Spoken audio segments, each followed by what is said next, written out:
For this entire video, we're going to consider the human body as if it was a car. My sister-in-law is an engineer, so she's going to absolutely roast me because of how inaccurate this is. All right.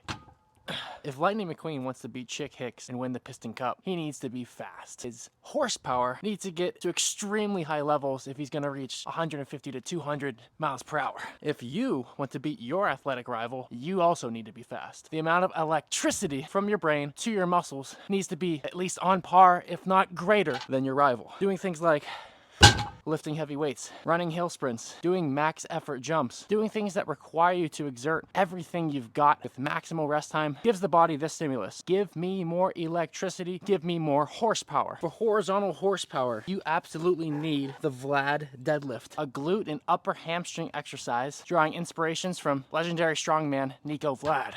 Hips behind heels, flat back, full range, low ab, touching thigh, all the way to the bottom, and explode to the top. The glutes and hamstrings extend the hip and propel you forward. So giving everything you've got an exercise that stimulates these areas is going to be crucial for you long term. Now this and every exercise on the ATG system scales. What do I mean by that? If you can't even do the bar, I bet you can at least do dumbbells. If you can't get all the way down, I bet you can get at least 10% down. And then maybe next week, you get 20% down, 30, 40, 50, 60, yada, yada, yada, yada, all the way to 100% range of motion. You can start somewhere. If even you have to grab a bench to get assistance to lower yourself into those positions, it doesn't matter where you start. All that matters is that you never stop going. Now for vertical horsepower, we are more so focused on the quads, the muscles primarily responsible for you not only resisting gravity, but overcoming it. If you did one of those corny time-lapse videos depicting years of your life, you would see that you would start to get flexed knees and flexed ankles, meaning you lost the battle against gravity. So to reverse that, slant board squat, vertical torso, lowering down, controlling the eccentric, down 1, 2, 3, 4, 5, both hamstrings covering both calves, pause at the bottom, and explode up, keeping the knees over the toes, not shooting the hips behind the heels. But even if you couldn't start there, could you start here? Even if you couldn't start there, would you be afraid to give this a try? Finding the range and the load that you can tolerate while at the same time leveling up to higher levels long term. Again, that's quadriceps. And instead of broad jumps like for the hips, we want vertical jumps to stimulate the quads. 100% body weight in the slant squat. And in this, the Vlad deadlift should feel like a feather before you even attempt to get on the route towards ego lifting for that double body weight number. Am I saying it's bad to go for a double body weight number? No, absolutely not. I myself hit it years ago. But what I want you to understand is that shouldn't come at the expense of eccentric control. I don't want to see you dropping to the bottom of the position and try to cheat your way up, sacrificing form. That's no go. Instead, focus on that controlled eccentric. Now 1, 2, 3, 4, 5. Own the bottom position before thinking about adding weight. That's the best way that you can ensure that you're not chasing horsepower at the expense of joint health. Back to the car analogy. If you watch the movie, do you remember what happened to Lightning McQueen when he chose more horsepower, more gas over his tires? We need tires now, come on, let's go! No tires, just gas! You need tires, you idiot! Record flag, here I come. Oh no! McQueen is blowing a tire! And with only one turn to go, can he make it? You fool! If all we focused on were things like this, or things like this, something is bound to give. ACL tear, tendonitis, or for me, a meniscus tear back in 2016. During the last practice in preparation for my last game as a high school football player, I took one wrong cut as a running back, my meniscus caught in my knee, and I dropped to the ground in agony. Should I have expected anything less when all that I did was spam hill sprints and ego lift squats? Absolutely not. If I can go back in time, I'd tell you my younger self, You need tires, you idiot! first, the ATG split squat. If you can't rep out at least 25% of your max squat on flat ground in this exercise, you're setting yourself up for failure. Why? Because this exercise is a direct reflection of your ability to flex with the front leg and extend with the back leg. Sport is not played in the bottom of a deep squat. Sport is played in triple flexion and triple extension. So the split squat trains knee extension from full knee flexion. I'm fully flexed here and I'm fully extending to the top, as well as active hip extension on the back leg. I have to maintain that against gravity's pull, wanting my knee to touch the ground. Cars only have 4 tires. We only have 4 limbs. But to perfect the analogy, we have 360 joints, 360 tires. That's a lot of tires. The ATG split squat trains your knee extension tires. The reverse RDL trains your hip extension tires. The monkey foot trains your hip flexion tires. The Nordic trains your knee flexion tires. The slant board calf raise trains your ankle extension tires. And the tib bar trains your ankle flexion tires. And that's just the lower body. I have a whole video outlining my approach towards the upper body, and I've linked that into the description to save time. And I've done the same for the ankles and the hips, but for now, back to the knees. Sport constrains your body to operate in high positions at fast speeds, while your tires, the things involved in keeping your body glued together, respond best, getting stronger and healthier when stimulated in low positions with slow speeds. The ATG split squat being a natural progression from the Mulligan mobilization with movement concept for the knee joint, a physical therapy technique used for the exact purpose of helping those with arthritic knees by improving joint capsule mobility, stimulating synovial fluid saturation, the substance involved in nourishing the knee joint and all of its connecting structures. This just happens to be a great technique to progressively overload with weights, granting you greater VMO muscle activation, that teardrop shaped muscle on the inside of the knee. That's the most fast twitch of the quad muscles. If you don't have any mass, then you're not going to twitch fast. This one is great for developing those structures. I like a 3-5-3-0 tempo. What does that mean? Down 1, 2, 3. Hold 1, 2, 3, 4, 5. Up 1, 2, 3. And right back down. But if you couldn't do this with this weight at this height, you can offload with hand assistance and decrease the loading with front foot elevation. Coach Ken, even this hurts. Back up, isometric hold. Next week, you might get a little deeper. Week after that, you might get a little deeper. And I've posted elsewhere about other tools that you can utilize to help improve mobility, decrease pain, according to science. Take your time, but by no means think you're fragile. We've helped people both avoid surgery and become resilient after surgery with this exact progression. The Nordic probably being one of the most studied exercises in terms of building up knee flexion tires, forcing you to resist strain from gravity, granting you more lengthening capacity of the structures responsible for holding your knee together, meaning the horsepower from your squats, sprints, and jumps can actually be trusted to be used by your body.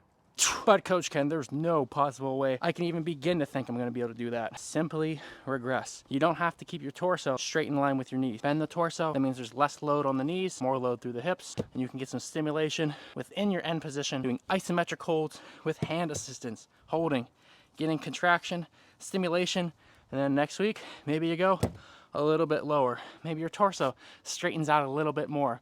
And then over weeks, months, years, you can really drive up the resiliency of these tissues. So for knee extension tires, ATG split squat. For knee flexion tires, we have the Nordic. Going back to Lightning McQueen, if he had the tires of a race car, but the rims of a bicycle, he wouldn't last a chance going 500 laps against the great Chick Hicks.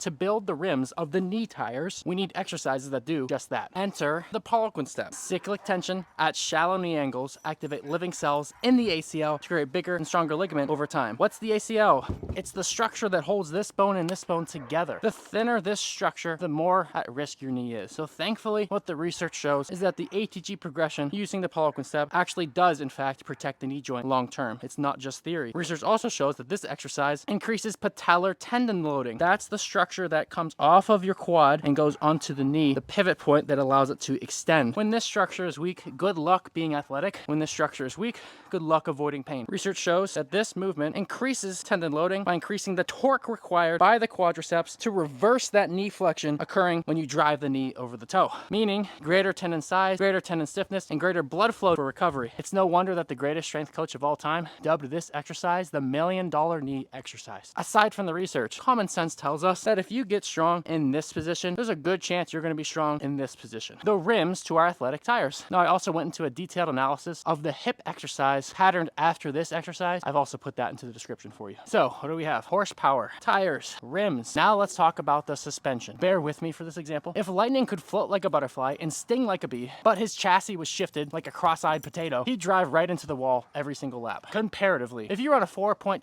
40-yard dash time, have that great eccentric control, but are so tight and imbalanced in certain areas that you're overloading one limb more than the other, that could possibly lead to issues and hinder your athletic potential. For the knees, let's consider above the knee, way above the knee, behind the knee, and inside the knee. Time to realign the chassis. Directly above the knee, we use the couch stretch on both legs to get equal access in the quadriceps muscle, as well as the hip flexor musculature spanning the entirety of the femur. Less balance between legs could lead to overloading one limb more than the other, not only in sporting activity, but just life in general. Decrease intensity by getting your knee farther away from the pad. Increase intensity by getting your knee flush to the pad. Only go to your pain-free limit and consider the long-term progression. You might start here day 1. Then you might get more vertical week 3. Then you might get more flush week 8. Then you might get all the way week 12. It might take longer than that, but that way you see the progression. Way above the knee, we use the piriformis push-up to get some access in the structures responsible for determining static hip position. We are loading the piriformis muscle, an external rotator of the hip, when I lower down. If you can't tolerate this, you can use puppy assistance to start. That'll take load off of this area, and then over time, less puppy assistance, more loading onto that hip. If this structure is tight, you can imagine that it will turn the femur either inward or outward. The more access you get, generally the better off you're gonna feel. Behind the knee, we use the elephant walk to open up the hamstrings, bending both knees, straightening one at a time, also opening up the fascial connections that overlay the sciatic nerve, taking all that tension off the posterior chain. And again, week 1 might look like here, week 4 might look like here. This might look like this for another 8 weeks. Sometimes it takes people a long time to open up this range. And then starting to work more towards palms on the ground. And then if for whatever reason you tweak yourself, you can always use puppy assistance to get back into the swing of things. Another muscle involved with the knee is the gastroc muscle, the calf muscle that attaches from your ankle right behind the knee. You open it when your toes are elevated and you load it more when your foot is in front. Can't even tolerate that, get your weight behind you. And if you can't even tolerate that, lower the feet on the board. Inside the knee, we use the seated pancake stretch. Both legs at a distance outward that you can tolerate without any pain. Butt back, chest out, fall down. A good starting point is elbows touching. I'm sitting on an elevated surface that tends to increase the torque. If you can't tolerate that, get on flat ground. If even you can't tolerate that, use hand assistance to pull you into the stretch. Again, more ability inside the knee, above the knee, behind the knee, below the knee. If you improve this ability, your athletic potential skyrockets. All right. Where are we at? Horsepower, tires, rims, suspension. The final one is a very big stretch to try to get the connecting details, but I had to try something. Do you remember when Lightning McQueen was navigating through all the wreckage, and by God's grace, he somehow was able to pinpoint the only car that precariously flipped on its back, giving him the opportunity to jump onto it and skyrocket in the air? Hydraulics? I'm gonna say hydraulics. What if he didn't jump high enough? He'd probably have just soared into the crowd with the commentator going, "Oh, the humanity." We need good hydraulics. We need good elasticity. The capacity of our tendons to harness momentum and our muscular contraction to propel ourselves against gravity, either upward or outward. How do you train that? Simple. On the ATG app, there's an entire flow of movements that train your tendon elasticity over the long haul. Here's exactly how I'd incorporate it 1 day per week over 12 weeks. Week 1, start with backwards walking. Week 2, backwards jogging. Week 3, add in backwards running. Week 4, add in lateral running. Week 5, forward running. Week 6, add in forward sprint. Week 7, pulse low to the ground. Week 8, jump low to the ground. Week 9, jump lateral. Week 10, bounce high. Week 11, jump high. And week 12, jump high and far. So to recap, when you put all that together while practicing the skills of your sport consistently, you have a surefire way to beat Chick Hicks and win the Piston Cup, or beat insert rival here and win insert prize here. If you have any questions on how to apply this to your scenario, feel free to shoot me a DM or send a comment below. I'd love to help. Here's a greater pursuit of truth.